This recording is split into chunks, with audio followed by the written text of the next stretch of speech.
played, this short segment you played is an excellent coda to the discussion today. It feeds into both dimensions of what we have been talking about on this program. I mean, how do you censure people from speaking? What subtle way to censure people from speaking? So one, speaking to the culture of silence. Even one, in a case like this, you want to control what goes out. You see, that's the icing on the cake, on the argument of the culture of silence. You don't want the person to go and speak what is on his or her heart or in her mind. So that is one dimension. And then two, you're not also sure that this person is going into this meeting to say that, well, the fight against Galamsey has failed. And so again, you want to control what is out there. This is the culture of silence at its best. And this is the culture of micromanaging even what people would do, because there are serious shortcomings if you're not afraid of what this person would say. So in short, the issue of Galamsey is not going anywhere. And it's not going anywhere because I think the fight or the effort is not heading in the right direction. You see, research done in the Takwa Nswayem area, talking to Galamseyers, what did they say? Why do they engage in Galamsey? I mean, let me just pick 4 reasons that they gave for being engaged in Galamsey. 1, need for cash.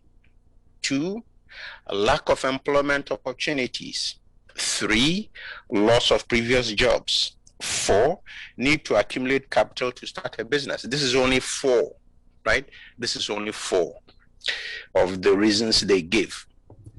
Now, why is the fight for Galamsey not working out? Well, the first one, I'll put it bluntly, is the work of a kleptocratic elite. That is seizing excavators from Galamsey operators and using them to engage in further Galamsey operation. That is one dimension. Selling them to other Galamsey operators. That is another dimension. Selling them to party colleagues.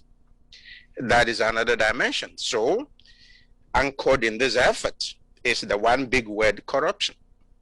How do you stop something when you rather exacerbating it, when you taking it even to a whole new level? 2, there's a lack of political will. In the bold statements of 2016, 2017, those bold statements have become a whiff of something else. Where is the political will when we need money for the party? Then there is institutional failure. The Minerals Commission, the Forestry Commission, the Environmental Protection Agency, right? Systemic malfunctioning of these agencies that are supposed to regulate, that are supposed to, right? So serious institutional failure there. And then there's the work of the Galamsey barons, right? So that's the reason. So if Galamsey will be, and by the way, Galamsey is different from artisanal small-scale mining. Small-scale mining is different from Galamsey. Small-scale mining, right, is an informal, poverty-driven activity that involves rudimentary techniques of mineral extraction, hazardous working conditions, low capital investment, and extensive manual labor. Whereas Galamsey, from the term gather and sell, right, is often the work of people who work without a license, have no concessions of their own, and operate uncontrollably within the concessions of large-scale mining companies or in areas prohibited for mining, such as forest reserves. So the first question, Sena, is who are the stakeholders in this whole Galamsey business? If we really want to tackle it, who are the stakeholders? Number one, the Galamsey people themselves. They are part of it. Number two, chiefs and elders, because they are custodians of the land. They are the ones who give away the land. Three, municipal chief executives and district chief executives. These are people in whose areas, they are the head of the local governance structure in those areas where the Galamsey is taking place. The Minerals Commission, the Environmental Protection Agency, Forestry Commission, Ghana Geological Survey, where are they in this endeavor? What about Association of Small-Scale Miners? All these are people who have to be at the table to formulate a coherent plan, a coherent policy. The other piece at the root of all of this is unemployment. At the root of it is poverty. This is what the Galamseyers themselves say.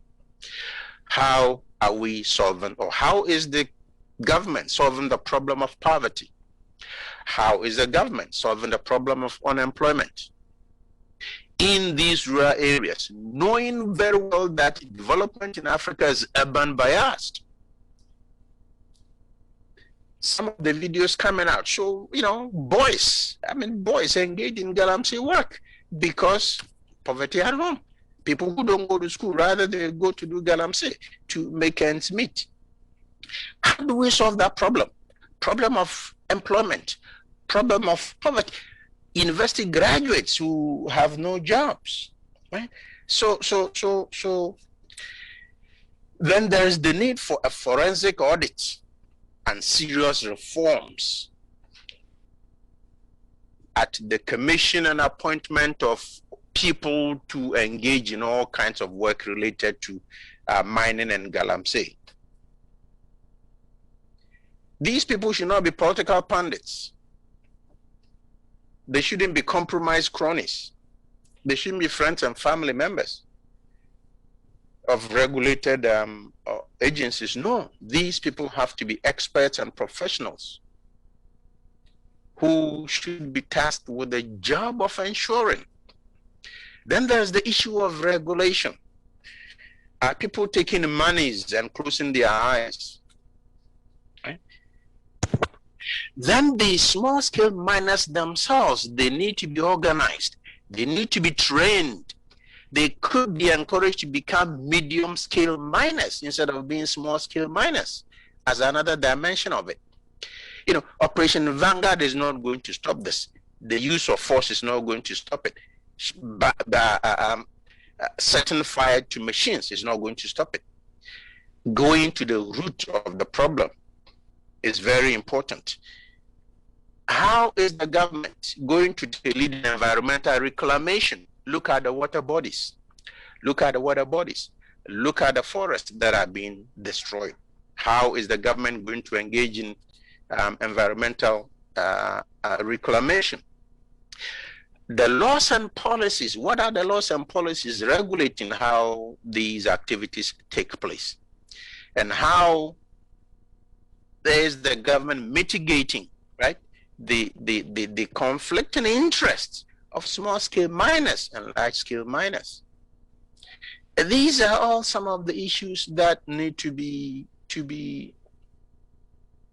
tackled if the country is really serious about resolving this issue of Galamsey. By the way, this Galamsey business, let me quickly point out something, that about 1 million people are said to be engaged in artisanal small-scale mining.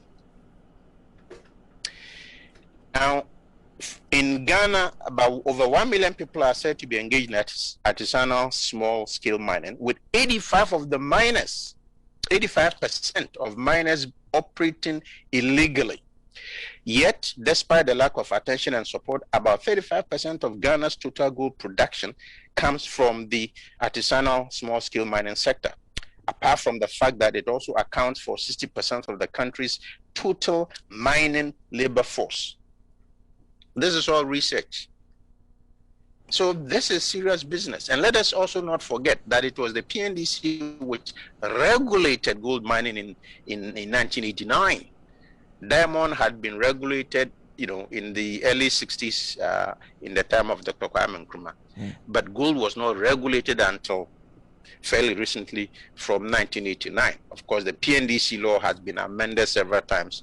But how is that law even being applied when political elites are actively involved in this business of making money either for themselves or for the party or for somebody else? Anyway, Sena, so let me end here and give space to my colleagues. Some of the details you've provided are quite enlightening, especially the point where you're talking about 80%. They provide about 80% employment in the mining sector alone. That is sizable. That's a size, and majority of the money, I guess, is made from this artisanal small-scale mining sector goes back into the country's money that is spent within Ghana. Whilst what we do majority in the large-scale mining sector, majority of it goes out of this country, I'm guessing. Well, let me add just a quick note. Remember, Ghana used to be called what? The Gold Coast, right? Because when the Portuguese arrived, they saw a lot of gold, and these early Europeans who arrived on the Gold Coast traded in gold. This is way before the commencement of the slave trade.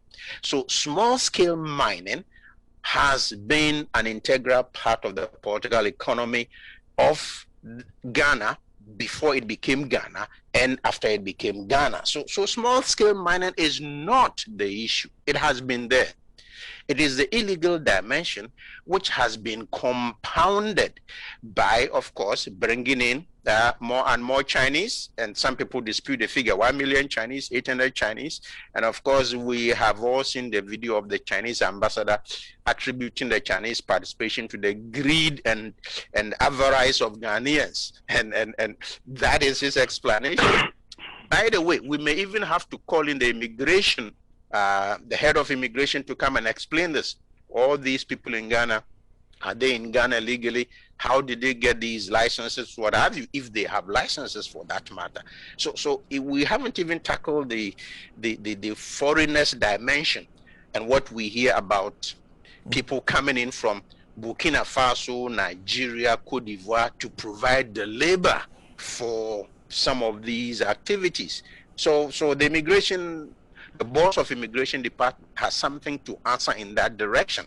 Again, if the country is serious about fighting Galamsey, but at the end of the day, is providing jobs, providing employment, reclaiming the waters that have been destroyed. Very soon, or according to what we have read, in a few decades, Ghana will be important water. I mean, how sad would that be when our waters have been destroyed by these foreigners and their acolytes?